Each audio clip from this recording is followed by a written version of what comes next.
Have you ever wondered how to make your creative work go viral? Lisa Ferland is a former epidemiologist. For those who don't know, those are the people that study viruses and how those little bugs go viral and impact millions of people. Today, she's no longer an epidemiologist, but an accomplished author and now a crowdfunding consultant for authors and creative people who want to bring their written works to life using crowdfunding. Lisa provides authors the one-on-one support they need to venture beyond their comfort zone and get their books into the hands of superfans. With that said, let's dive into the fish tank. So Lisa, walk me through how an epidemiologist became a crowdfunding consultant. Yes. I started, I got my MPH in epidemiology, over 15 years ago, pre-pandemic, obviously. And when we moved to Sweden, I could no longer practice epidemiology because you had to be a Swedish citizen or an EU citizen to do so. So I was unable to practice in my chosen field. And, life was happening. And so I started writing. And then, of course, with any project, you hit a funding wall where you need to seek funding. And I was like, let me just try Kickstarter and see what happens. I needed $10,000 to pay the contributors of my anthology that I was writing. So I was searching all of the resources for how to crowdfund a book, and I couldn't find anything. I could find tons of resources for crowdfunding other projects, other technology, gadgets, gizmos, even comic books. But I knew comic books wasn't quite the same as what I was doing, and it was a bit different. And so I just couldn't find anything. So anyway, I, figured it out and succeeded. And then I had other authors asking me to help them. And so it just kind of went from there. And since I couldn't practice epidemiology, I was like, oh, why don't I just start my own business in Sweden and formalize my knowledge in a way that can serve other authors.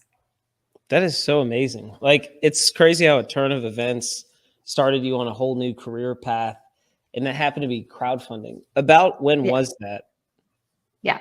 That was back, my first gig crowdfunding for somebody else was 2017.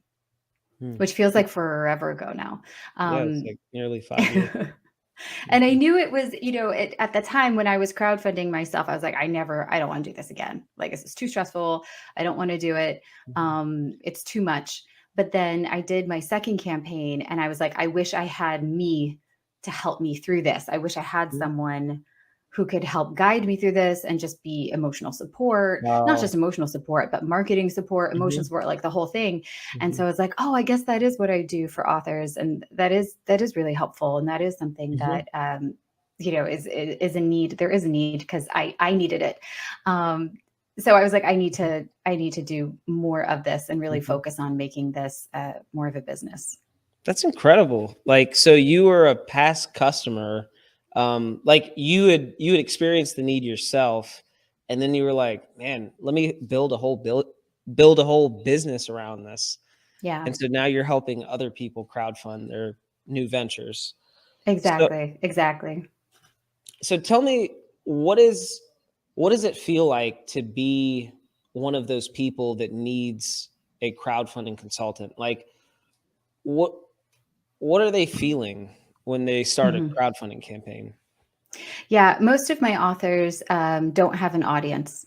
So they're looking to find their readers, to figure out what's the best way to pitch people, what's the best way to get their idea in front of other people, to get them on board. And so they need ideas, they really need marketing ideas. Maybe they don't like marketing, which, crowdfunding is marketing. You have to put your idea out there, you have to pitch it, you have to get it out there in a bunch of different ways. So they really are looking for help in terms of building their readership, engaging with their readers before launch, and then just, having someone help them figure out the mechanisms of, how do I set it up, make it look nice. It needs to look professional, has to be well produced, all of it, to make it stand out and convince people that, you're taking this as seriously as you expect them to take you. So that's really what they're looking for is someone to help them grow their audience, engage, and succeed on Kickstarter. Mhm. I think this is so interesting, like applying crowdfunding to books. A lot of the people that I guess go into crowdfunding, um, it seems like on the equity crowdfunding side of things, which is what probably most of my audience is coming from, Hmm. they kind of have like multiple shots, to like iterate on their solution, and they can work on, they can basically send an update remotely, and bam, everything's changed and updated. You can't really do that with books. So like, does everything have to be like perfect from day one, or is there like room to improve? There's definitely room to improve. So, there are two different types of authors I work with mainly. Those who already have everything done. They're like, it's good, it's 90% done. The illustrations are, almost done, or it's in the final stages. It's 85% there. And now it's time to launch the crowdfunding to really use it as a marketing vehicle. And those people, they have all of their expenses written from, the printers, and they have all the specs written out. So they're pretty sure on like this is what it's going to be and it's fine. Then there's the other group of authors who I work with who are still very, workshopping their idea. They want to get feedback from their Mm, readers. They're very excited to incorporate their readers into the mm, final product. So whether it's adding their name as a character in one of the chapters, we can offer that as a reward because we're doing rewards-based crowdfunding, not equity. So we can offer different levels of entry, to the project itself. mhm. So beyond just getting the book, you can get a really customized or special book or some type of bonus reward that comes with the book. And those authors are a bit more open and can do iterations and offer types of rewards like, oh, when you're a backer, you get to vote on the book cover, or you get to help me select the Mm, ending, or whatever it is. So you gotcha. can kind of offer a little more engagement there, so that can be fun too. So the earlier an author approaches you, the more flexibility they have in terms of what they can offer a potential audience, or it Yes. they can Yes. change the structure of uh, their work, or Yeah. whatever. Yep. And for almost always it improves. Mhm, And because I'm an author myself, when I do work together with an author sort of at the beginning mhm, stages, we can work on the book cover and be like, this isn't really going to do it. We need to make some changes, and I can help them find a book cover designer or an interior formatter mhm. and make those changes. When the book is already at the printer, I'm kind of like, "Ugh," like Oh, internally, I'm like, oh no, how are we going to do this? yeah. But in that case, we have to make it work. Mhm. But yeah, I do enjoy it when the work is still in progress and we're still kind of figuring it out. We can kind of shape it together. That's really fun. Mhm. So that's definitely the sweet spot. Like they're coming to you with an idea. They're they're pretty prepared by the time they come to you, but Mhm. they don't have like a finished work ready to go to the printer and just send out whatever, right? They have Yeah, I mean, I'll work with anyone who is, committed to doing this and willing to Mhm, work hard. But yeah, I think it's great. It's great to work with people who are still mid-process. But sure. I also love working with authors who are, this is their nth book. They've Mhm, done 5 books before and they know the system and they really want to just try crowdfunding for the first time. mhm. So that's fun too. Serial authors are still, so crowdfunding is still a good option for serial authors. Oh, People consist. absolutely. Mhm. Yeah. Yep, Awesome. absolutely. So, can you give me like a lay of the land, and just like kind of give me some insight into your world, which is like authors? I'm really like a stranger to the space. So, like, what solutions exist for authors when they're kind of like incubating their work and they're just kind of working through these problems and figuring out how to market? What's Mhm. out there right now? Tons. In a way, is almost overwhelming. There's a lot of different routes that authors can go to publish their work. They can try traditional publishing, where they, submit their manuscripts to large publishers, in which case, they don't have to do so much marketing. That's more on the publisher side. And then they can also self-publish, in which case they have to learn every aspect of the publishing process, layout, design, formatting, editing. I mean, they have to become the project manager and hire out those elements if they are not skilled in it themselves. And really, you should hire a professional team around you. And then, of course, there's the marketing. How are you going to sell this product that you just created? I mean, just like anything else, you have to market it and sell it. And there's, again, tons of different ways to get your book to market, Amazon being the largest, of course. But then if you want a better profit margin, you can work with printers directly and print off books in bulk. But then what do you do with them? And so there's a lot of different, there's a lot of different solutions and different distribution solutions for different books. If you have a fantasy YA novel, that's going to look different than an illustrated 32-page picture book, which will look different than a self-help book. So, I mean, it really depends on what you want to do and how much money you want to put behind your product. I think that it can be overwhelming just with the number of different avenues to take. So it takes a while to figure that out. And there's a lot of conversations happening on social media, in closed Facebook groups, where people workshop ideas, or they, join a small group of authors and they bounce ideas off each other. So there's a lot. It's a very supportive community, which is why I love working with authors, because it's a great community to be in. That's awesome. So, okay. So it sounds like there's so many solutions. It can be very overwhelming for an author trying to figure out how to market and publish and sell their book. There's just so much going on. So walk me through, what is your solution that you offer without, sharing too much? I know, we don't want to give too much away for free, but what is it that you're offering authors? Yeah. So, number one, it comes down to building your audience. You have to have a crowd. You can't launch your book without readers. And so again, there's a million different ways to do this. So I work with authors on the best way for them. What is the best way that they want to market their book? Is it on Facebook? Is it on Twitter? Is it on Instagram? How do they want to engage with readers?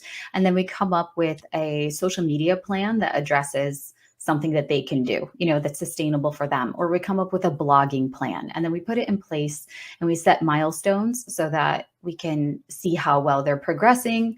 If the marketing strategy is working and they're getting people signed up on their email list. If it's not working, then we try something else and we switch gears. And that's all part of the fun, that's part of the process. And that's what authors need to do anyway. It's just I'm there with them, giving them ideas, and I help them through one-on-one consultancies. And then I also have Q&A office hours twice a week. So we meet every Monday and Wednesday, and then we have one-on-one sessions as well. And they have access to all of my solutions in a course. And they also have a vault of templates and calculators and all of this. So together, they have access to all the resources they need. And then, through group coaching and individual coaching, we figure out the best way forward for them. That's amazing. That's so cool. Thanks. So when they do business with you, they're getting a whole suite of solutions in terms of resources and knowledge materials. And then they're getting the group coaching and accountability and plugging into community. That's exciting. It is. It's exciting. And what I love is that, the community, the people who I work with, and I choose very carefully who I work with. I mean, I don't just work with anyone. I have an application process that's a 60-minute conversation with me where I really, vet the other person to see if we'd be a good fit. Because if we're not a good fit, there's no point in moving forward, regardless. If I don't think I can get them the results that they're looking for, or if they're just not ready to take the next step. But so I end up really, getting amazing people to work with in the group. And so it's this fantastic group of inspirational people who are super encouraging and just really nice people to be around. So it's a warm and fuzzy group who also, show up and put their best effort forward every day. I feel like to be an author, you have to be kind of like just totally, you kind of have to be crazy to begin with, like a good kind of crazy. You know what I mean? Like you're super motivated and creative and I stuff. don't know. Just Most of even us are start. super introverted, and just Yeah. like, I don't know. I Yeah. think most of us, don't really like the idea of going out in a crowd and, selling Hmm. books in a big fair. Like it isn't Hmm. really what we want to do. I think Hmm. a lot of the times, we really just want to write and we Hmm. hope that the books sell themselves. And then when they don't, they're like, okay, I guess I have to learn marketing. Let me go figure this Right. out. Gotcha. So, I mean, I feel like writers would have such an advantage learning marketing, like learning how to write copy that sells and like appeal to human psychology, which is what writers do every day through storytelling. And, Yeah. like, I feel like you guys have You'd be such an edge. surprised. I think copywriting is a skill, though. It's a skill anyone can learn. It's just if you want to learn it. Yeah, I think it's figuring out what buttons your readers want pressed, and then you put it in front of them. And really, I think the hardest part is just getting people's attention, getting people's Hmm. sustained attention, getting them on board. It requires a lot of outreach and a lot of Hmm. education. I mean, just like equity crowdfunding, like you're constantly reaching out, letting people know what's involved and how it Hmm. works and why they should get on board. Hmm. So there's a lot of explaining the why, and that's different marketing than putting it in front of a person who's searching for your book. Hmm. So when you do this outreach, you're doing a lot of cold outreach. No one's searching for your Kickstarter campaign to Hmm. back. No one's like, oh, what books should I back today? Yeah. Maybe more people should. That would be great for the authors. But yeah, so it's a lot of cold or lukewarm outreach, and so you have to warm them up yourself. So I think Hmm. that's a different a marketing skill than usual. Hmm. Yeah. So let's just ask I guess like let's just address the big elephant in the room. Why crowdfund in the first place? Like Mhm. authors could do any number of things. You've Yeah. said it. Why are they choosing to crowdfund? Uh, to get money back. So Hmm. the mathematics of it are, I think people think that authors are rich when they sell books, but the profit margin is really small on a per book basis. So crowdfunding gives you an opportunity to add, because you add more. You're not just giving people the book, you're giving Hmm. people the book plus a workbook plus a seminar plus a this plus a this. So you're really enriching each reward, Hmm. so you can justify a higher price point for it, Hmm. because you have to. I mean, Kickstarter Hmm. takes their fee, Stripe takes their fee, and then you have to fund the project. So enough money has to be left over to actually fund the expenses related to the project. So it really is about enriching and giving readers something beyond the book. So you have to come up with digital products or physical products to do that. But then you end up, after 30 days, you can end up with $10,000 in your pocket, which would be great. Hmm. Let's just say you sell 300 books. And you have $10,000 from your crowdfunding campaign. That Hmm. same 300 books, if you were to sell them on Amazon, you would make like $600 in Hmm. royalties. And you would probably work just as hard or harder to get those 300 books sold, to get in Yeah. front of people, um, because there's no time limit. Like once you put Yeah. your book up on Amazon, oh, I'll get that later. Oh, congratulations on publishing your book. Well done. I'll be sure to get that for you later. So Yeah. someone may circle back 60 days later and 90 days later to buy your book, but you're not getting that big bulk of $10,000 in your pocket. So you Yeah. can sell the same number of books, do the same amount of effort for a fraction of the return. So the return on the investment is really there for crowdfunding, and that's why so many authors are doing it Gotcha. now. All right. Totally makes sense. You've got a lot of Yeah. insight into the problem. I mean, you've experienced it yourself, so there's Yeah. nobody Yeah. else who can speak on it. I'm Yeah. I'm honored. Thank you for sharing. So, okay, that was awesome. Like, so I'm a business nerd. So like when I hear like a bunch of what you're saying, I'm just like getting super excited. So like, so there's this thing in business, like, it's called like doing stuff that doesn't scale, which is really Mm. counterintuitive because it would make sense to just like go and self-publish on Amazon because, you know, it's like it's cheap and whatever, blah, blah, right? But if you're choosing to crowdfund, you're able to offer what's called differentiation, which is making it super tailored Mm. to the customer, which makes it super exciting for them to engage with your content. And you've got super fans that are Yes. willing to really go deep with what you're doing. It'd be like if J.K. Rowling wrote Harry Potter and then decided to offer like a mastermind and a Harry Potter, I don't know, summer camp and like all these different perks Exactly. at the Exactly. time of launching her book. That would have been Yeah. like, I mean, Huge. it gives everybody the chance to build like a cult following around their creative work. And that's incredible. Yes.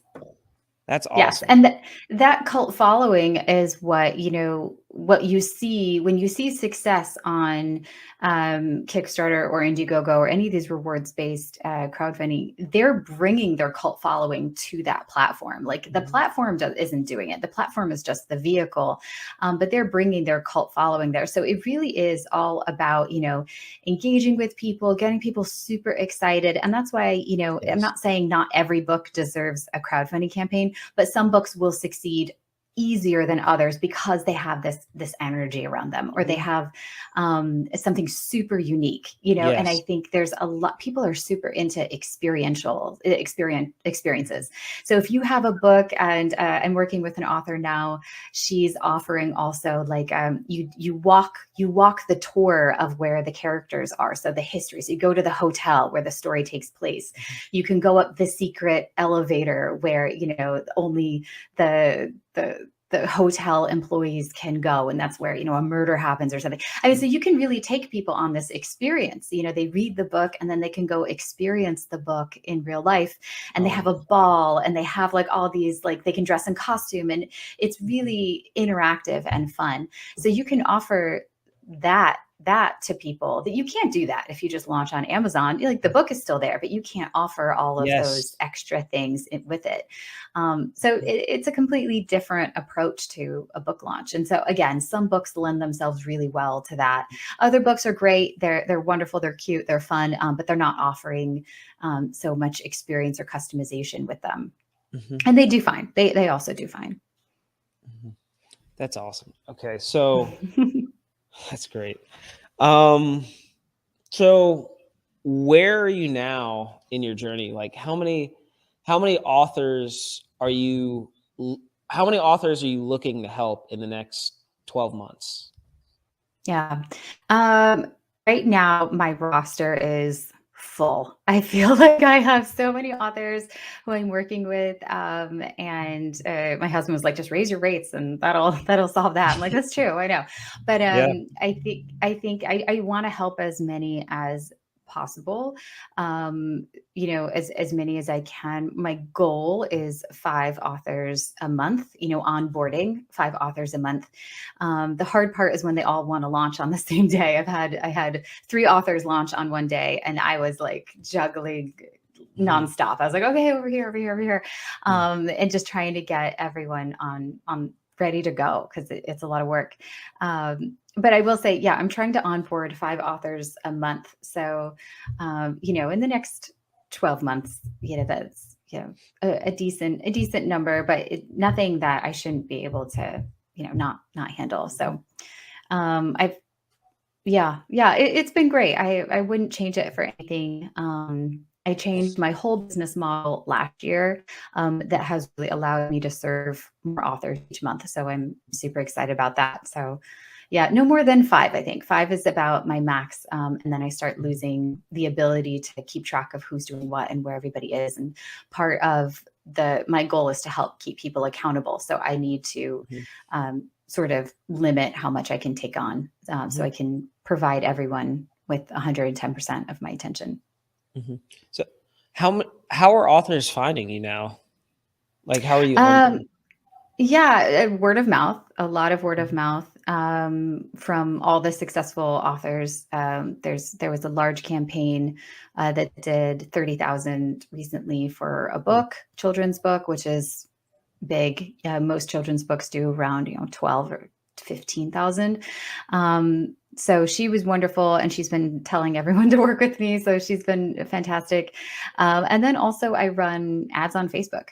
I run Facebook ads to a webinar, to a free webinar, so people can learn more, and then invite them to book a discovery call with me where I, see if we're a good fit or not, and then we go from there. Awesome. Okay, so all right, so Facebook ads and just word of mouth. That's so a little bit of paid and a little bit of organic. Okay, Yep. so are there like other crowdfunding coaches in the industry? Like how many Lisas are there in the world? Like There's 'cause only I'm new- one. There's Yeah. only one. There's only one Lisa. Yeah. Yes. So there are, there are other crowdfunding consultants. I don't have any insights as to what they offer. I don't know. I only know what I offer. I do know there are other crowdfunding like firms, like there are crowdfunding marketing firms who will help you, build your audience and launch your book, and they kind of do more. Than just consult, like they kind of like are the project manager, Yeah. but they generally charge in order to make it a good return on investment, you need to have a much larger campaign goal amount. We're talking like $100,000, $500,000 for a campaign goal. So my typical client is looking to crowdfund between $8,000 and $15,000. So that's who I'm targeting, people with that type of a goal. If you're crowdfunding 5,000, or you can do it on your own. You can take a course and that'll be fine. But you probably don't need one-on-one support. And it wouldn't be worth, my fee wouldn't be worth the investment if you're just going to get 5,000 back on it. So it's definitely the kind of thing where there's lots of people with courses or with webinars. And so, yeah, but I would say there's only in the author world, in the children's book author world, there's probably only 4 of us. 4 or 5 crowdfunding consultants. But I don't think, I'm not 100% sure, I don't think anyone is doing what I'm doing with the combination of the course, the resources, and the one-on-one and the group coaching. Like I have a very comprehensive program. Yeah. Yeah. Super niche and super comprehensive, so that their needs are met in every way. Love it. Okay. So where do authors hang out? Like, where are They these hang out authors? usually in groups. In what? Facebook groups and on TikTok. Yeah. That's actually where they are now. So, I mean, they're just posting themselves on TikTok? Yep. Cool. Yep. Posting, talking about writing. I would say, I'm sure there are writers on Twitter as well. I'm not really on Twitter, but a lot of the communities, especially children's book communities, children's book authors are in Facebook groups, because it started forever ago, and that's kind of where they've grown up organically. There's also a lot of writing. I don't know if you'll get writers groups really, but writing on Reddit, which is always really fun just to read through or even submit. Sometimes I'll submit my writing there just to get reader feedback, to get to be like, do people like this? Yes or no? What was the reception of it? One of my favorite subreddits is No Sleep. And so you can read scary stories there, like creepy stories, paranormal stories there. And that's fun. It's a fun challenge to see, like, okay, what would the No Sleep subredditors think about this piece? So it's just fun. It's cool.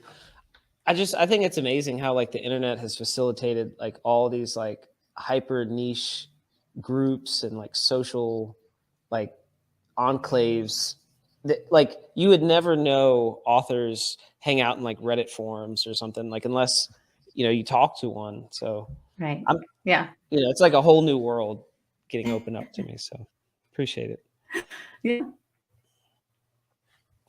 And I like how you touched on the fact that there's like a certain like critical mass, or like a certain threshold that makes it feasible to hire a professional to come Yeah. and consult with. So like Yeah. it has to be at least 5 grand for it to be worth hiring a professional. Yeah, I would say more. I would say, most of my authors are doing it at $10,000. Mhm. Because you still have to pay, they fold my fees into their crowdfunding goal, Mhm. so that, they cover all their expenses. And that's Mhm. really important to me that my authors do that, because I want them to cover all of their expenses. I have worked with authors with lower goals before, and Mhm. they're like, I just want to work with you. They're like, I don't care. They're like, Mhm. I'm looking at this as an investment and saving my sanity. Like, I don't care if I don't get money, dollar for dollar back, Mhm. on your fee. It's just more, learning the skill, getting the support, and going through it one time. Because once you go through the experience, you can do it again and again Mhm. and again. And so, really, investing in an expert to help you, Mhm. you can do it one time. And then my goal is that you then have the skills, the confidence, and all the resources you need to do this on your own. And if you want to work one-on-one with someone, that's your choice, but you have all the skills at your fingertips already. You know how it works. Right. You've been through it, and you can just rinse and repeat the Mhm. process over and over again. Gotcha. So I want to understand the problem that authors face just a little bit more. So when an author raises money and they start, getting some traction going, where is that money going? Like, like how much money is going to like an illustrator or Yeah, a quite a bit. printer or Yeah. whatever? Like, where's it going? Yeah, and mostly, if you have an illustrated book, it's going to your illustrations. High quality illustrations can obviously it can range, depends on which artist you're working with. But I would say minimum for a children's book, for 32-page picture book, would be like $1,500. Mhm. But it can go up. I've seen people spend $15,000 on their illustrations or Mhm. more. So it really depends. And then if you want to hire a videographer to have a really, slick video, that's $500 to $1,000 there. And then printing, and shipping, all of that. If you're doing an offset print run, so you're working with a printer and you're getting books, the minimum print run is $500, or not 500 books quantity. And again, depending on your book specs Mhm. and all your specifications, you could be looking at, $2,000 there for those 500 books. So again, it adds up. And then all of a Yeah, sudden it you're at does. Yeah. $10,000 before you know it. And you're like, okay, I'm at $10,000. Like these are my expenses. This is Mhm. how much it's So, costing. so So like how are they finding these people? Are they going on like online freelancing sites? Or are they going local? How are they procuring these vendors to help them with Oh, I different mean, gigs? yeah. So there are websites that have listed professionals who you can query. Do you mean like finding an illustrator? Because usually I Yeah. find them on Instagram. I Ins- search the hashtags on Instagram and find their artwork Gotcha. and see if they're open for commissions, if they're working independently or if they're Mhm. represented by an agent. You have to Yes. contact their agent. So This is yeah, exactly what I'm looking for. Like I want to understand, how are people actually solving the problem? Like I yeah. would They're assume you they're just go on like Fiverr or something. Like no. so Well, you could, Instagram, you could, you could, right? Yeah. What's the you problem with could. that? Like online gig websites. Unfortunately, so, Reedsy is another website that has a lot of vetted freelancers on there who provide Readsy. editing services. Yeah, Reedsy. It's fantastic. Ricardo Fayette is great. And he's created like a marketplace for freelancers in the publishing world to go and list and be hired that way. But yes, the problem with Fiverr specifically, or even Upwork now, or any of those, is that there's so many just fake accounts there. And so you start working with them and you realize, oh, this is clip art and this isn't going to Mm. work. And oh, the freelancer doesn't reply anymore. And I've gotten swindled out of stuff. Ghosted. I've also had really great experiences on Fiverr. So it's Yeah. not saying that it's it's all bad. But you have to be really careful, and you have to like only work with certain vetted, if it has a star as a verified, a service provider, things like that. And so you're going to spend a bit more money. You can't take the shortcut all the time. You have to invest wisely. But even then you can still, there's so many horror stories of people investing thousands of dollars and it doesn't work out. So on the other side, do you have like a Rolodex of like highly vetted, like just banging, vendors to like refer people to? Like, yes. Yeah.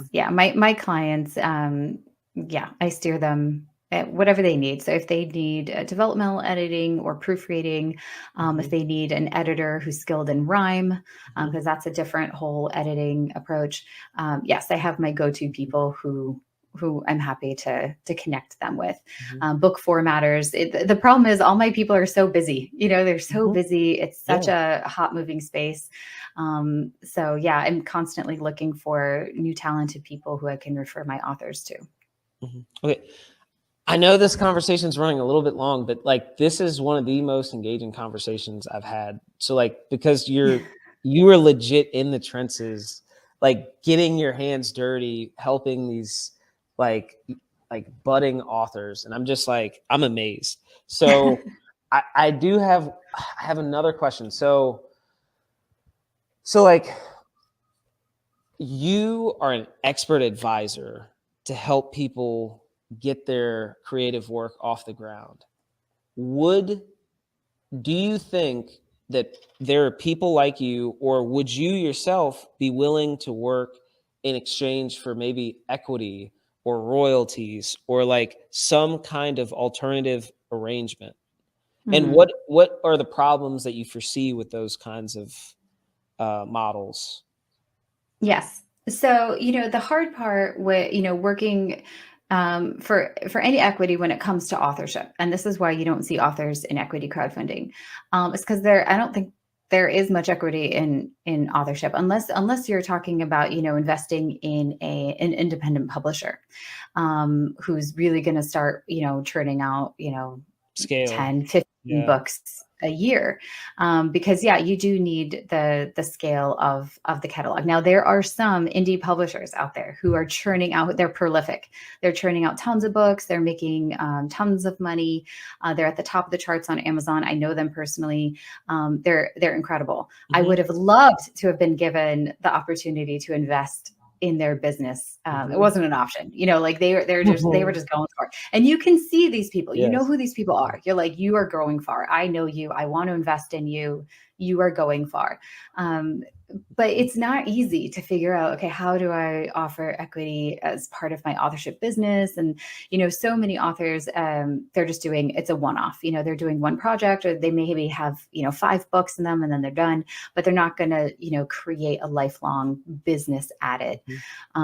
But yeah, there are definitely some authors who I think on, like, I would have loved to be able to invest in their business and get a bit of that back, in return. But yeah, I would say that the biggest issue is just that, most authors are not doing this to really be the sole source of their income. They're doing it on the side. It's a passion project. They're okay if they're not selling, 10,000 books a year. Like, they're okay with that. It's really, for them to put out their passion. And if they make some money on it, that's great. But really, in terms of the royalty share or anything, it's not enough to attract investors. I think, Web3 has a different approach and different opportunities for investing and doing royalty shares and things like that could be really interesting because, again, you're building something completely different than what we see right now in Web2 publishing, traditional publishing. So there are different opportunities there. So I'm interested to see what's going on in that space, and I'm following that very closely. Shared ownership models and that kind of thing. Yep. Like collective intellectual property. And so I don't even know so much of the collective intellectual property with that, if it's an NFT based project. But if you have a community publishing DAO, and as a group, you have editors in there, and you have marketing experts in there, and you have writers in there and illustrators, and everyone works collectively to put books out, and then collectively promote and all of that. So I mean, and then collectively share in the royalties based on the work put in. So if you edited something, you get number of tokens, and then that gets paid out. So yeah, I mean, it could be really interesting way to change the way books are published or created and published and then compensated. I think that's what we're heading towards. I think we've hit from the sources that I've heard, we've hit a peak in centralization in terms of people owning stuff like Amazon or Microsoft or whatever. They own the cloud, they own it and control it.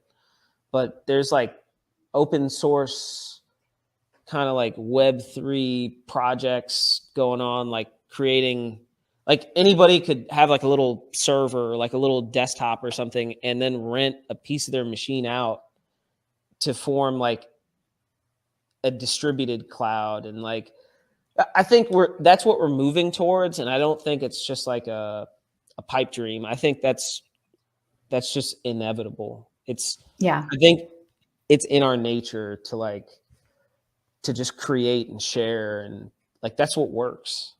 That's what we see. And publishing is, ripe for disruption. I mean, it is definitely a model that I think a lot of people feel disenfranchised. They feel underrepresented. And it's very extremely old school. I mean, when you're talking about these monolith publishers, they've existed since the early 1900s. They're not giving up their real estate willingly. So it's up to authors and creative artists to create their own new real estate, because amazing. Yeah, why not? Why not try? I'm all for just trying something new. If what you're doing isn't working, you have to try something different and see if that'll work. Why not? Yeah, why not? Give it a try. Okay. So what's the big ask? What can our audience do for you? I guess just tell people I exist. So if you know someone who wants to write a book or wants to publish a children's book or is interested in crowdfunding their book or their creative work, just say, hey, Lisa, she's the best. I can say that with confidence that yes, especially at the people I serve and at the price point I offer, without a doubt, helping people get the results that they need. Very, very happy with that. 100% satisfaction guarantee. Great. So where can our listeners find you online? They can find me at lisaferland.com, or you can head to Instagram. I'm kind of there sometimes at Crowdfunding for Authors. Okay, we'll include it in the show notes. Thanks, Great. Lisa. Thanks so much, Jesse.